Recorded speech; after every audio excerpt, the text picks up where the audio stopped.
आपका स्वागत है आपके अपने YouTube चैनल ब्रेन मैथ्स में। इस क्लास में रेलवे ग्रुप डी एग्ज़ाम के लिए मैथ के बहुत ही महत्वपूर्ण क्वेश्चन कराए जाएंगे जो पूरे के पूरे एग्ज़ाम के पैटर्न पर ही आधारित होंगे। इस क्लास में मैथ के जितने भी क्वेश्चन कराए जाएंगे पूरे के पूरे क्वेश्चन रेलवे ग्रुप डी के एग्ज़ाम के पैटर्न पर ही होंगे। बाकी हम आते हैं अपने क्वेश्चन नंबर फर्स्ट पे। हमारा क्वेश्चन नंबर पहला है, एक वृत्ताकार भूखंड की परिधि 220 मीटर है। इस वृत्ताकार भूखंड का क्षेत्रफल वर्ग मीटर में क्या है। अब इसमें यह दिया है कि वृत्ताकार भूखंड की जो परिधि है 220 मीटर है।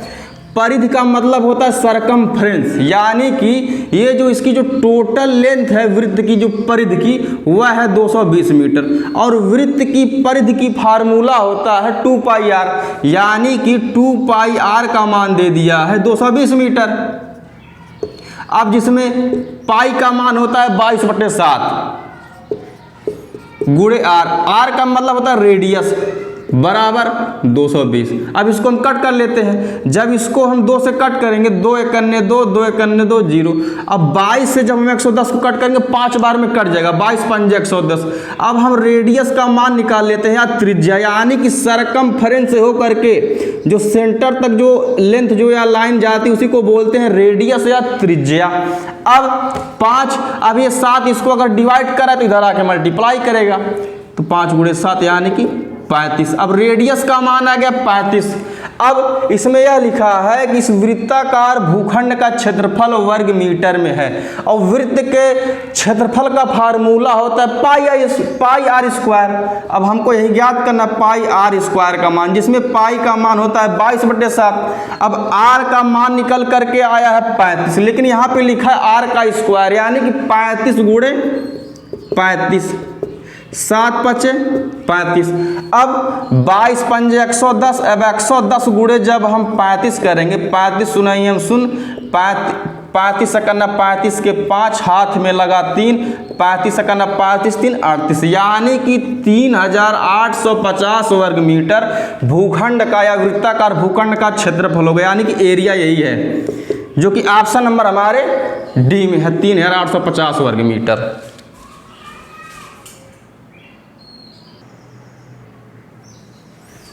क्वेश्चन नंबर नेक्स्ट, हमारा क्वेश्चन नंबर नेक्स्ट है, एक बेईमान फल विक्रेता अपना सामान लागत मूल्य पर बेचता है। वह 1 किलो भार के स्थान पर 900 ग्राम तौलता है, तदनुसार उसके लाभ का प्रतिशत कितना है।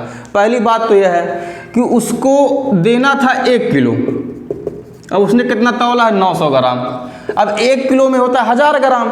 अब 1000 ग्राम के स्थान पर उसने अगर 900 ग्राम तौला है तो 1000 में से अगर 900 ग्राम को अगर माइनस करेंगे तो आ जाएगा 100 ग्राम, यानी कि वह तौलते वक्त 100 ग्राम का मुनाफा लिया है। और इसी का परसेंटेज पूछा कि उसके लाभ का प्रतिशत कितना है।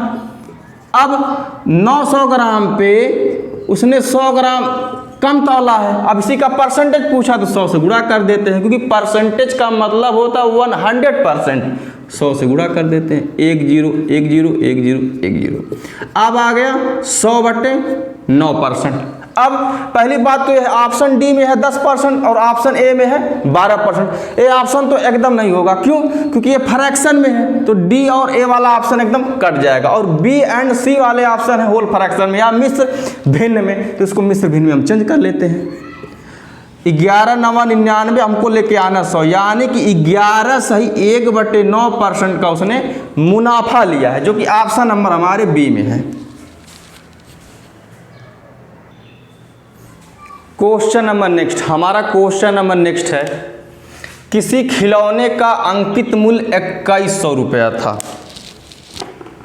इस पर सेल के दौरान 2 उत्तरोत्तर छूट 20% और 15% दी गई थी।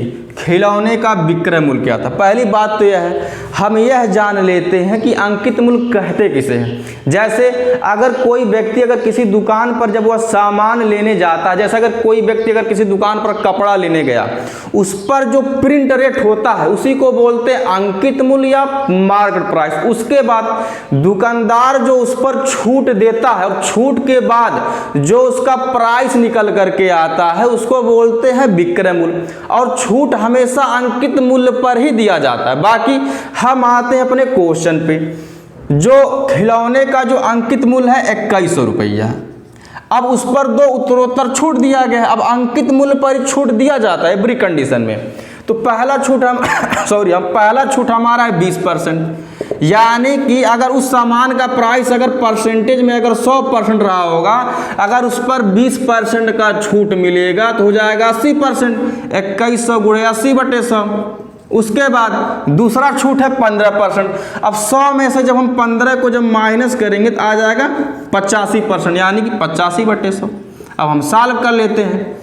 1 0 2 0 1 0 2 0। अब इसको जब कट करेंगे 5 दूनी 10 0, 5 से काटेंगे 85 को 17 बार में, 20 एकने 20, 20 चौका 80। अब 21 गुणे 4 गुणे 17, 21 चौक 84 गुणे 17, 17 चौक 68 के 8, हाथ में लगा 6, 17 8 136। अब 136 में 6 जोड़ेंगे आ जाएगा 142। यानी कि छूट देने के बाद उसका विक्रय मूल्य आ जाएगा 1428 रुपया, जो कि ऑप्शन नंबर हमारे बी में। Please like share and subscribe करते रहिए। हाँ, ये डिजिटल बोर्ड नहीं है, लेकिन क्वेश्चन के कंटेंट और समझाने की क्वालिटी में 1% डिफरेंस नहीं होगा।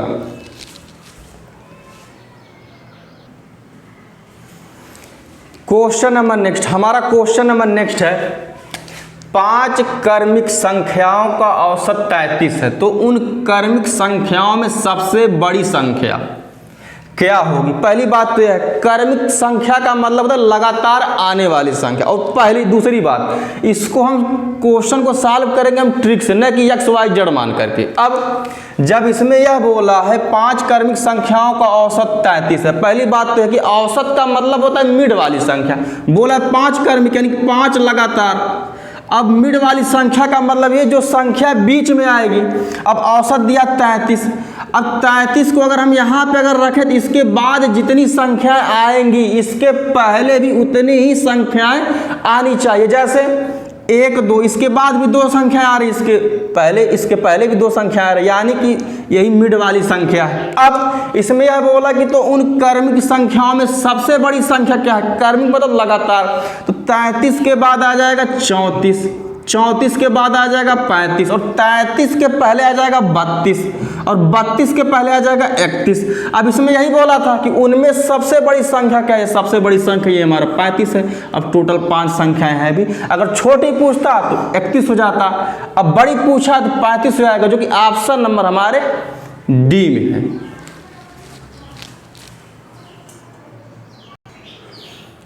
क्वेश्चन नंबर नेक्स्ट, इस क्लास में रेलवे ग्रुप डी के लिए मैथ के जितने भी क्वेश्चन कराए जाएंगे पूरे के पूरे एकदम एग्जाम के पैटर्न पर ही आधारित होंगे, इसलिए क्लास को लास्ट तक देखिएगा और एक कमेंट करिएगा। बाकी हम अपने आते हैं क्वेश्चन पे। हमारा क्वेश्चन है, किसी संख्या को 2 भागों में बांट दिया गया जिनका अनुपात 3:4 है।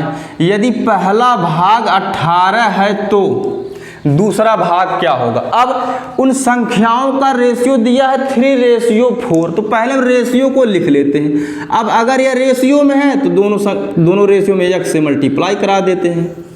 अब इसमें यह बोला गया है कि यदि पहला भाग 18 है, यानी कि इसमें पहला रेशियो 3x है, तो 3x = 18 दिया गया है। तो x का मान निकाल लेते हैं। तो 18 हम 3 कर देते हैं। अब इसको जब कट करेंगे तो 3 6 18, x का मान आ जाएगा 6। उसके बाद आगे बोला गया कि दूसरा भाग होगा। अब दूसरा रेशियो हमारा 4x है, 4 × x का मान 6 निकला है, 4 6 24 आ जाएगा। यानी कि उस संख्या का दूसरा भाग होगा 24 या 24, जो कि ऑप्शन नंबर हमारे सी में है।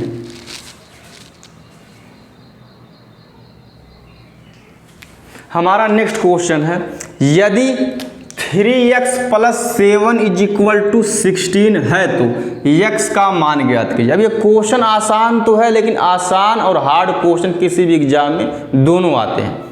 बाकी हम आते हैं इसके सॉल्यूशन पे। अब इसमें यह दिया गया है कि 3x + 7 = 16। अब पहले हम अभी +7 है तो इधर आके -7 हो जाएगा, यानी 16 - 7 हो जाएगा। जब इसको घटाएंगे तो 16 में 7 × 9, यानी कि 3x = 9।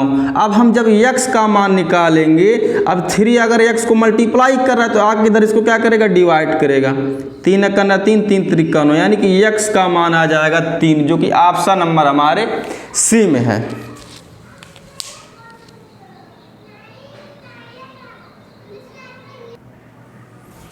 अब हम आते हैं अपने क्वेश्चन नंबर नेक्स्ट पे। हमारा क्वेश्चन नंबर नेक्स्ट है, 70 तथा 80 के बीच अभाज्य संख्याओं का योगफल है।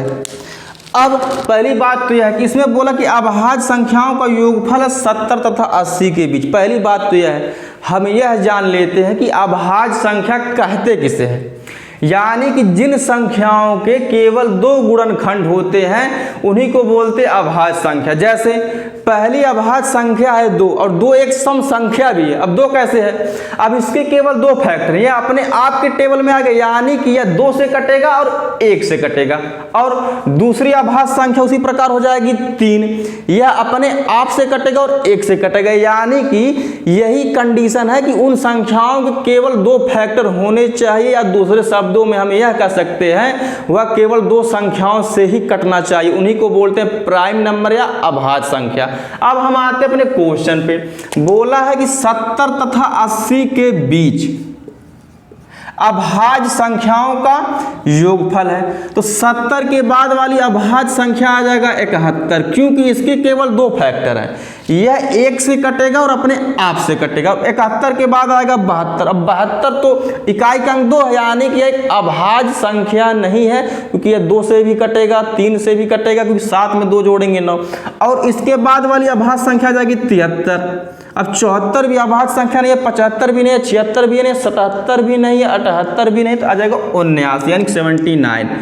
अब यानी कि 70 और 80 के बीच में 3 अभाज्य संख्याएं हैं।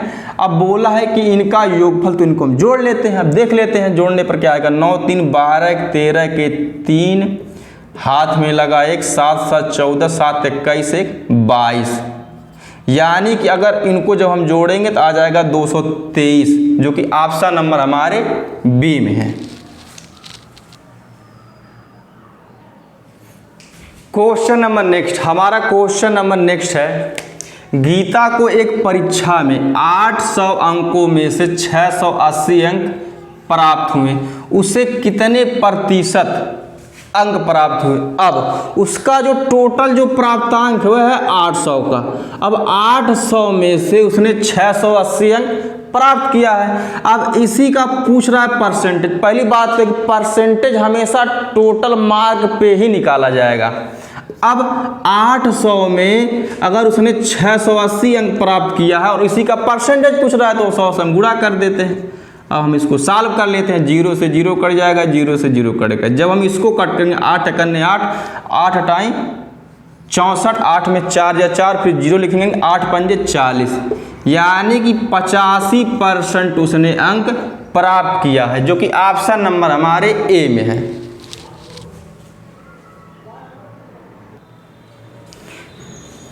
क्वेश्चन नंबर नेक्स्ट, हमारा क्वेश्चन नंबर नेक्स्ट है, किसी संख्या का 4/5 64 के बराबर है, तो उस संख्या का आधा क्या होगा। अब इस क्वेश्चन को हम सॉल्व करते हैं।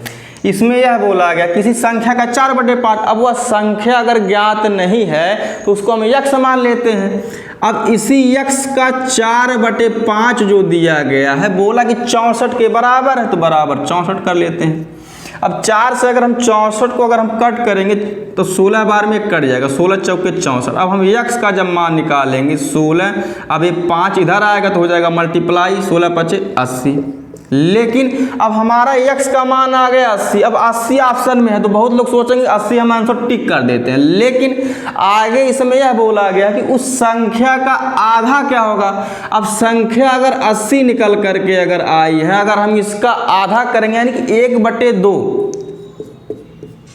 2 से काटेंगे 80 को 40 बार में। अब यानी कि उस संख्या का आधा यानी कि 80 का आधा 40 होगा। अब हमारा आंसर ये होगा 40, जो कि ऑप्शन नंबर हमारे ए में है।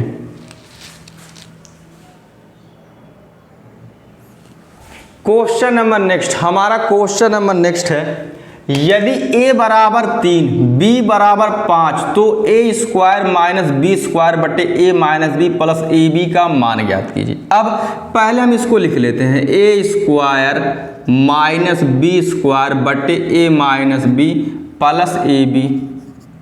अब हम यहाँ पे भी वैल्यू पुट नहीं करेंगे, क्योंकि किसी भी क्वेश्चन को जितना हम शार्ट तरीके से करेंगे उतना ही हमको फायदा होगा हमारे लिए। इसीलिए अब यह a square minus B square का एक फार्मूला होता है, यानी कि वर्गों का अंतर। अब एक फार्मूला होता है, एक ब्रैकेट में होता है a प्लस बी, दूसरे ब्रैकेट में होगा a माइनस बी, अब बटे a minus B plus A B यहाँ पे लिखा है। अब a माइनस बी आपस में कट जाएंगे। अब हम वैल्यू को पुट कर लेते हैं। अब यहाँ पे a का मान दिया गया है 3 प्लस b का मान दिया गया है 5, उसके बाद यहाँ पे फिर प्लस ए बी। अब ए बी यानी कि मल्टीप्लाई करेंगे 3 गुणे 5, क्योंकि इसके बीच में कोई साइन नहीं दिया, यानी कि 3 गुणे 5, 5 में 3 जोड़ेंगे 8 आ जाएगा, प्लस 5 तियां 15। अब 15 में 8 को जोड़ेंगे आ जाएगा 23, 23 यानी कि, जो कि ऑप्शन नंबर हमारे डी में है। आपसे रिक्वेस्ट है कृपया लाइक शेयर एंड सब्सक्राइब करते रहे, जिससे हमको मोटिवेशन मिलता रहे, और क्वेश्चन जितने भी कराए जाएंगे पूरे के पूरे एकदम एग्जाम के पैटर्न पर ही कराए जाएंगे।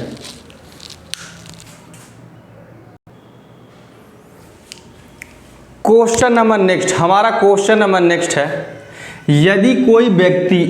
यदि कोई व्यक्ति एक वस्तु 480 रुपये में बेचने पर 20% हानि उठाता है तो उसे 20% लाभ कमाने के लिए कितनी कीमत पर वस्तु बेचनी चाहिए। अब पहली बात तो अब हम इस क्वेश्चन को पहले सॉल्व करते हैं। अब इसमें यह बोला गया है कि जब वो 480 रुपये में बेचता है तो 20% की हानि होती है। पहली बात तो यह है, किसी भी वस्तु का प्राइस अपने आप में 100% होता है।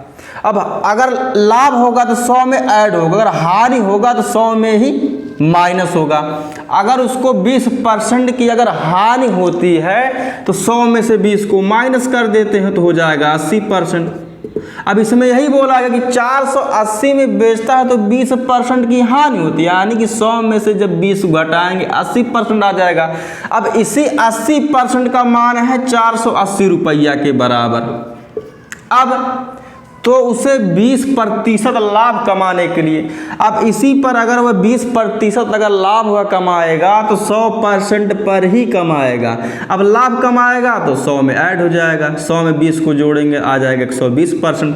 अब इसी 120% का मान पूछा है तो 120% का हम मान निकाल लेते हैं, यानी कि 120% बराबर 480 गुणे 120 बटे 80।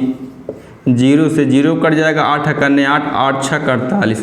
अब 120 में जब 6 से जब हम गुणा करेंगे, 6 सुनाए 0, 6 दूनी 12 के 2, हाथ में लगा 1, 6 करने 6 1 7, यानी कि 720 रुपया हमारा आंसर हो जाएगा। यानी कि उसको अगर 20% का अगर लाभ उस वस्तु पर कमाना है तो उस वस्तु को उसको 720 रुपये में बेचना पड़ेगा, जो कि ऑप्शन नंबर हमारे सी में है।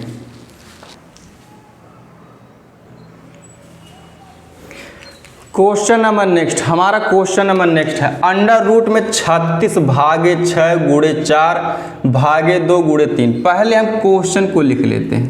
क्वेश्चन हमारा है 36 भागे 6 गुणे 4 भागे 2 गुणे 3। अब सबको पता होगा बोडोमास का नियम कि पहली बात इसमें ब्रैकेट नहीं है ना आप है। अब डिवाइड यहाँ पे और मल्टीप्लाई, तो पहले हम सॉल्व करेंगे डिवाइड वाले को, उसके बाद हम सॉल्व करते हैं मल्टीप्लाई वाले को, तब अब 36 भागे 6 यानी कि 6 छक 36 गुणे 4। अब यहाँ पे फिर डिवाइड है, 2 मिनट ऐसे नहीं, हम शॉर्टकट तरीके से करते हैं। 6 छक 36 मल्टीप्लाई बाई, अब 2 से अगर 4 को अगर हम डिवाइड करेंगे आ जाएगा 2 गुणे 3। अब हम गुणा कर लेते हैं, 6 दूनी 12 3 36 यानी कि अंडर रूट में 36 या 36 आ जाएगा। अब जब ये अंडर रूट से जब बाहर निकलेगा तो आ जाएगा 6, जो कि ऑप्शन नंबर हमारे बी में है।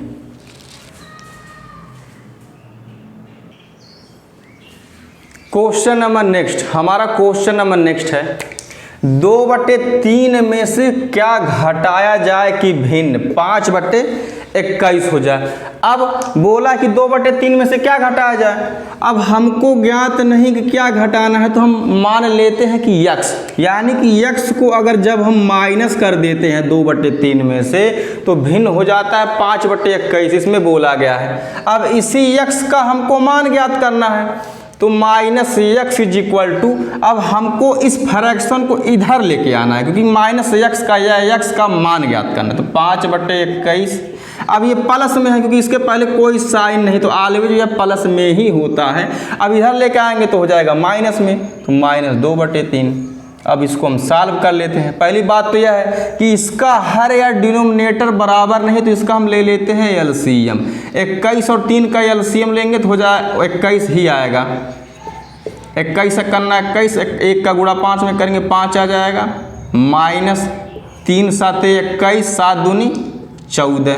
अब 14 में से 5 घटाएंगे आ जाएगा 9/21, वो भी माइनस का। क्यों? क्योंकि जो माइनस वो बड़ी वाली संख्या के साथ में है। अब -x इज इक्वल टू -9/21, तो माइनस माइनस कट जाएगा, अभी भी एक कटेगा, 3 त्रिका 9 3 7 21, यानी कि x का मान आ जाएगा 3/7, जो कि ऑप्शन नंबर हमारे ए में है।